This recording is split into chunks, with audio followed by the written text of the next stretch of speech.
বন্ধুরা, আমি ওদের প্রথমেই টপ গোল্ড বিস্কুট দিয়ে এসেছি আর পরিষ্কার ঠান্ডা জল উপরে দিয়েছিলাম।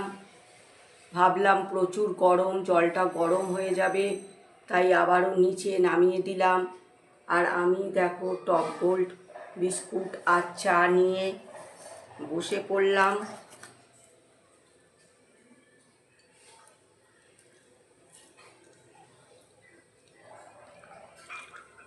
ছাদে খুব রোদ,